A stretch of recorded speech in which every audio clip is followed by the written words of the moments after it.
ओम शांति। आज है 3/5/2024 की वाणी। तो चलिए अभी हम सुनते हैं परमात्मा महावाक्य। बाबा कहते हैं, मीठे बच्चे, इस दुखधाम को जीते जी तलाक दो, क्योंकि तुम्हें सुखधाम में जाना है। प्रश्न है, बाप बच्चों को कौन सी एक छोटी सी मेहनत देते हैं? उत्तर है, बाबा कहते हैं, बच्चे, काम महाशत्रु है, इस पर विजय प्राप्त करो। यही तुम्हें थोड़ी सी मेहनत देता हूँ। तुम्हें संपूर्ण पावन बनना है। पतित से पावन अर्थात पारस बनना है। पारस बनने वाले पत्थर नहीं बन सकते। तुम बच्चे अभी गुलगुल बनो तो बाप तुम्हें नैनों पर बिठाकर साथ ले जाएंगे। ओम शांति। रूहानी बाप रूहानी बच्चों को समझाते हैं। यह तो बच्चे जरूर समझते हैं, हम ब्राह्मण ही हैं जो देवता बनेंगे। यह पक्का निश्चय है ना। टीचर जिसको पढ़ाते हैं जरूर आप समान बना देते हैं। यह तो निश्चय की बात है। कल्प कल्प बाप आकर समझाते हैं। हम नरकवासियों को स्वर्गवासी बनाते हैं। सारी दुनिया को बनाने वाला कोई तो होगा ना। बाप स्वर्गवासी बनाते, रावण नरकवासी बनाते हैं। इस समय है रावण राज्य, सतयुग में है राम राज्य। राम राज्य की स्थापना करने वाला है तो जरूर रावण राज्य की स्थापना करने वाला भी होगा। राम भगवान को कहा जाता। भगवान नई दुनिया स्थापन करते हैं। ज्ञान तो बहुत सहज है, कोई बड़ी बात नहीं, परंतु पत्थर बुद्धि ऐसे है जो पारस बुद्धि होना ही असंभव समझते हैं। नरकवासी से स्वर्गवासी बनने में बड़ी मेहनत लगती है, क्योंकि माया का प्रभाव है। कितने बड़े बड़े मकान 50 मंजिल 100 मंजिल के बनाते हैं। स्वर्ग में कोई इतनी मंजिल नहीं होती। आजकल यहाँ ही बनाते रहते हैं। तुम समझते हो सतयुग में ऐसे मकान नहीं होते जैसे यहाँ बनाते हैं। बाप खुद समझाते हैं, इतना छोटा झाड़ सारे विश्व पर होता तो वहां मंजिलें आदि बनाने की दरकार नहीं। ढेर के ढेर जमीन पड़ी रहती है। यहाँ तो जमीन है नहीं, इसलिए जमीन का दाम कितना बढ़ गया।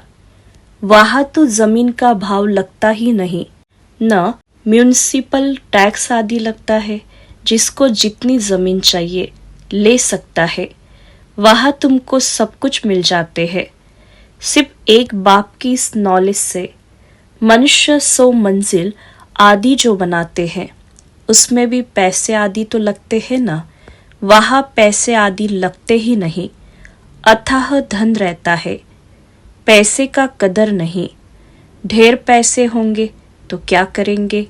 सोने हीरे मोतियों के महल आदि बना देते हैं। अभी तुम बच्चों को कितनी समझ मिली है। समझ और बेसमझ की ही बात है। सतो बुद्धि और तमो बुद्धि। सतो प्रधान स्वर्ग के मालिक, तमोगुनी बुद्धि नरक के मालिक।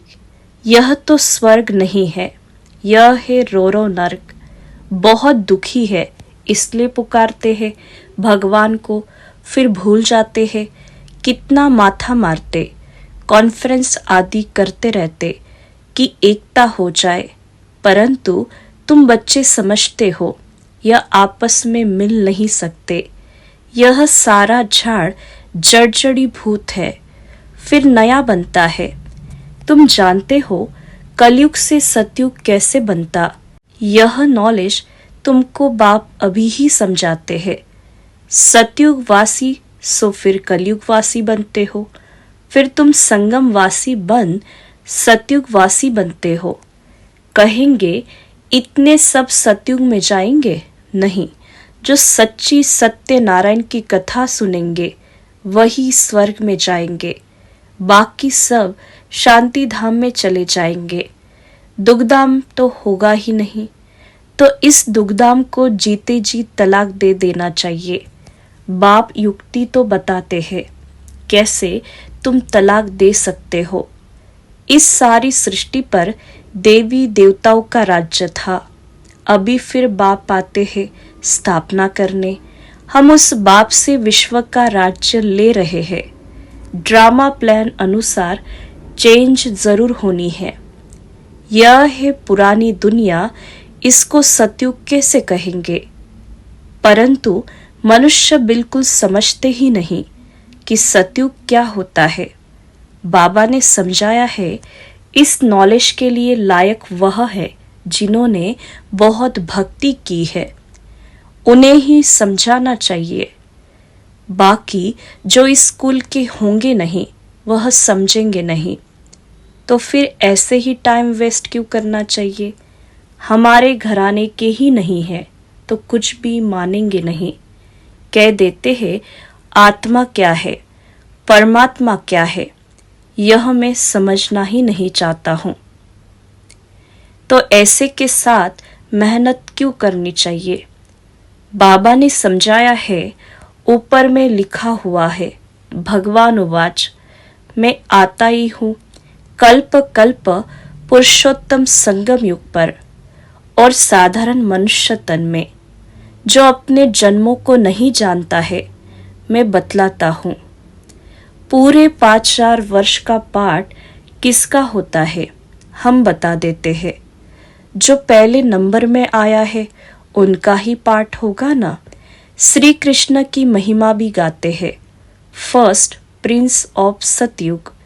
वही फिर 84 जन्मों के बाद क्या होगा? First beggar, beggar to prince, फिर प्रिंस टू बेगर।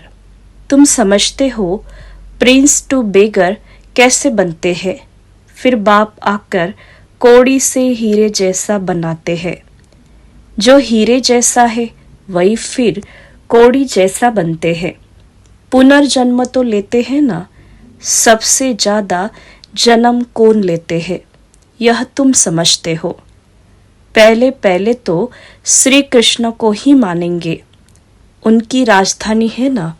बहुत जन्म भी उनके होंगे, यह तो बहुत सहज बात है। परंतु मनुष्य इन बातों पर ध्यान नहीं देते हैं। बाप समझाते हैं तो वंडर खाते हैं। बाप एक्यूरेट बताते हैं, फर्स्ट सो लास्ट, फर्स्ट हीरे जैसा, लास्ट कौड़ी जैसा। फिर हीरे जैसा बनना है, पावन बनना है, इसमें तकलीफ क्या है? पारलौकिक बाप आर्डिनेंस निकालते हैं, काम महाशत्रु है। तुम पतित किससे बने हो? विकार में जाने से, इसलिए बुलाते भी है पतित पावनाओं। क्योंकि बाप तो एवर पारस बुद्धि है, वह कभी पत्थर बुद्धि नहीं बनते। कनेक्शन ही उनका और पहले नंबर जन्म लेने वाले का हुआ। देवताएं तो बहुत होते हैं, परंतु मनुष्य कुछ भी नहीं समझते। क्रिश्चियन लोग कहते हैं क्राइस्ट से 3,000 वर्ष पहले पैराडाइज था, वह फिर भी पिछाड़ी को आए हैं ना। तो उनकी ताकत है, उनसे ही सब सीखने जाते, क्योंकि उन्हों की ही फ्रेश बुद्धि है। वृद्धि भी उन्हों की ही है। सतो रजो तमो में आते हैं ना। तुम जानते हो सब कुछ विलाज से ही सीखते हैं, यह भी तुम जानते हो। सतयुग में महल आदि बनने में कोई टाइम नहीं लगेगा। एक की बुद्धि में आया फिर वृद्धि होती जाती है। एक बनाकर फिर ढेर बनाते जाते हैं। बुद्धि में आ जाता है ना। साइंस वालों की बुद्धि तुम्हारे पास ऊंच हो जाती है, झट महल बनाते रहेंगे। यहाँ मकान व मंदिर बनाने में 12 मास लग जाते हैं। वहाँ तो इंजीनियर आदि सब होशियार होते हैं। वह है ही गोल्डन एज, पत्थर आदि तो होंगे ही नहीं। अभी तुम बैठे हो, ख्याल करते होंगे, हम यह पुराना शरीर छोड़ेंगे, फिर घर में जाएंगे, वहां से फिर सतयुग में योग बल से जन्म लेंगे। बच्चों को खुशी क्यों नहीं होती, चिंतन क्यों नहीं चलता? जो मोस्ट सर्विसेबल बच्चे हैं उन्हों का चिंतन जरूर चलता होगा। जैसे बैरिस्ट्री पास करते हैं तो बुद्धि में चलता है ना, हम यह करेंगे, यह करेंगे। तुम भी समझते हो हम यह शरीर छोड़ जाकर यह बनेंगे। याद से ही तुम्हारी आयु वृद्धि को पाएगी। अभी तो बेहद के बाप के बच्चे हैं, यह ग्रेड बहुत ऊंची है। तुम ईश्वरीय परिवार के हो, उनका कोई और संबंध नहीं। भाई बहन से भी ऊंच चढ़ा दिया। भाई भाई समझो, यह बहुत प्रैक्टिस करनी है। भाई का निवास कहाँ है? इस तख्त पर अकाल आत्मा रहती है।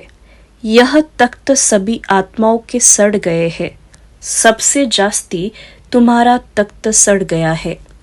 आत्मा इस तख्त पर विराजमान होती है।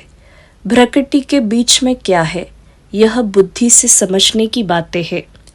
आत्मा बिल्कुल सूक्ष्म है, स्टार मिसल है।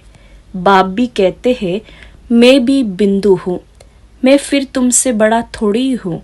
तुम जानते हो हम शिवबाबा की संतान हैं।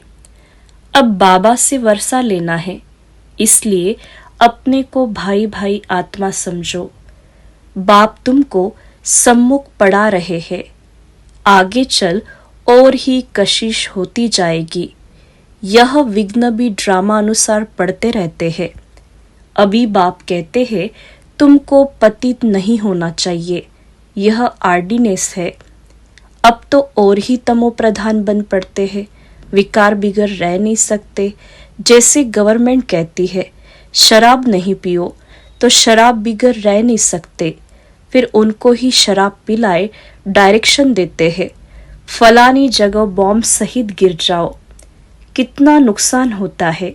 तुम यहाँ बैठे बैठे विश्व का मालिक बनते हो, वह फिर वहाँ बैठे बैठे बॉम्ब्स छोड़ते हैं सारे विश्व के विनाश के लिए। कैसे चटा भेटी है। तुम यहाँ बैठे बैठे बाप को याद करते हो और विश्व के मालिक बन जाते हो। कैसे भी करके बाप को याद जरूर करना है। इसमें हठयोग करने व आसन आदि लगाने की बात नहीं है। बाबा कोई तकलीफ नहीं देते। कैसे भी बैठो, सिर्फ तुम याद करो कि हम मोस्ट बिलवेड प्यारे बच्चे हैं। तुमको बादशाही ऐसे मिलती है जैसे माखन से बाल। गाते भी है सेकंड में जीवन मुक्ति। कहाँ भी बैठो, घूमो फिरो, बाप को याद करो। पवित्र होने बिगड़ जाएंगे कैसे? नहीं तो सजाए खानी पड़ेगी।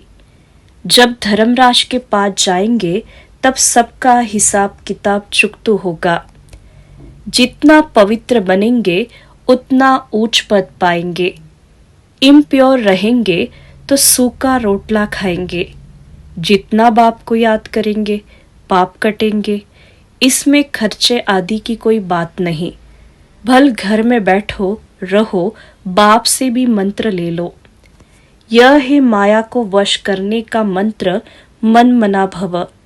यह मंत्र मिला फिर भल घर जाओ, मुख से कुछ बोलो नहीं। अल्प और बे बादशाही को याद करो। तुम समझते हो बाप को याद करने से हम सतो प्रधान बन जाएंगे, पाप कट जाएंगे। बाबा अपना अनुभव भी सुनाते हैं। भोजन पर बैठता हूँ, अच्छा हम बाबा को याद कर खाते हैं, फिर झट भूल जाता हूँ, क्योंकि गाया जाता है जिनके मत्थे मामला कितना ख्याल करना पड़ता है। फलाने की आत्मा बहुत सर्विस करती है, उनको याद करना है। सर्विसेबल बच्चों को बहुत प्यार करते हैं। तुमको भी कहते हैं इस शरीर में जो आत्मा विराजमान है उनको याद करो। यहाँ तुम आते ही हो शिव बाबा के पास, बाप वहां से नीचे आए हैं। तुम सबको कहते भी हो भगवान आया है, परंतु समझते नहीं। युक्ति से बताना पड़े। हद और बेहद के दो बाप है।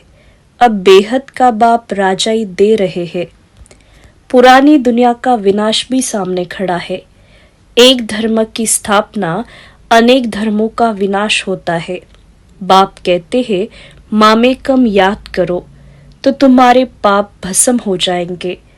यह योग अग्नि है जिससे तुम तमो प्रधान से सतो प्रधान बन जाएंगे। यह तरीका बाप ने ही बताया है। तुम बच्चे जानते हो बाप सबको गुल गुल बनाकर नैनों पर बिठाए ले जाते हैं। कौन से नयन? ज्ञान के। आत्माओं को ले जाते हैं। समझते हो जाना तो जरूर है। उनसे पहले क्यों न बाप से वर्षा तो ले ले। कमाई भी बहुत भारी है। बाप को भूलने से फिर घाटा भी बहुत है। पक्के व्यापारी बनो। बाप को याद करने से ही आत्मा पवित्र बनेगी। फिर एक शरीर छोड़ दूसरा जाकर लेंगे। तो बाप कहते हैं मीठे मीठे बच्चों देही अभिमानी बनो। यह आदत पक्की डालनी है। अपने को आत्मा समझ बाप से पढ़ते रहो तो बेड़ा पार हो जाएगा। शिवालय में चले जाएंगे। चंद्रकांत वेदांत में भी यह कथा है। नाव कैसे चलती, बीच में उतरते, कोई चीज में दिल लग जाती, स्टीमर चला जाता है। यह भक्ति मार्ग के शास्त्र फिर बनेंगे। तुम पढ़ेंगे। फिर जब बाबा आएंगे तो यह सब छोड़ देंगे। बाप आते हैं सबको ले जाने। भारत का उत्थान और पतन कैसे होता है कितना क्लियर है। यह सावरा और गोरा बनता है। ब्रह्मा सो विष्णु, विष्णु सो ब्रह्मा। एक तो सिर्फ नहीं बनता ना, यह सारी समझानी है। श्री कृष्ण की भी समझानी है। गोरा और सावरा स्वर्ग में जाते हैं तो नरक को लात मारते हैं। यह चित्र में क्लियर है ना। राजाई के चित्र भी तुम्हारे बनाए थे। अच्छा, मीठे मीठे सिखिलदे बच्चों प्रति मात पिता बाप दादा का याद प्यार और गुड मॉर्निंग। रूहानी बाप की रूहानी बच्चों को नमस्ते। हम रूहानी बच्चों की रूहानी मात पिता बाप दादा को याद प्यार और नमस्ते। धारणा के लिए मुख्य सार है। पहली पॉइंट, बाप के आर्डिनेंस को पालन करने के लिए हम आत्मा भाई भाई है। प्रकृति के बीच में हमारा निवास है। हम बेहद बाप के बच्चे हैं। हमारा यह ईश्वरीय परिवार है। इस स्मृति में रहना है। देही अभिमानी बनने की आदत डालनी है। दूसरी पॉइंट, धर्म राष्ट्र की सजाओं से छूटने के लिए अपने सब हिसाब किताब चुकतो करने हैं। माया को वश करने का जो मंत्र मिला है उसको याद रखते सतो प्रधान बनना है। वरदान है, बिंदी रूप में स्थित रहे, औरों को भी ड्रामा के बिंदी की स्मृति दिलाने वाले विघ्न विनाशक भव। विस्तार है, जो बच्चे किसी भी बात में क्वेश्चन मार्क नहीं करते, सदा बिंदी रूप में स्थित रहे, हर कार्य में औरों को भी ड्रामा की बिंदी स्मृति में दिलाते हैं, उन्हें ही विघ्न विनाशक कहा जाता है। वह औरों को भी समर्थ बनाकर सफलता की मंजिल के समीप ले आते हैं। वह हद की सफलता की प्राप्ति को देख खुश नहीं होते, लेकिन बेहद के सफलता मूर्त होते हैं। सदा एक रस एक श्रेष्ठ स्थिति में स्थित रहते हैं। वह अपनी सफलता की स्वस्थिति से असफलता को भी परिवर्तन कर देते हैं। स्लोगन है, दुआएं लो दुआएं दो तो बहुत जल्दी माया जीत बन जाएंगे। अच्छा, ओम शांति।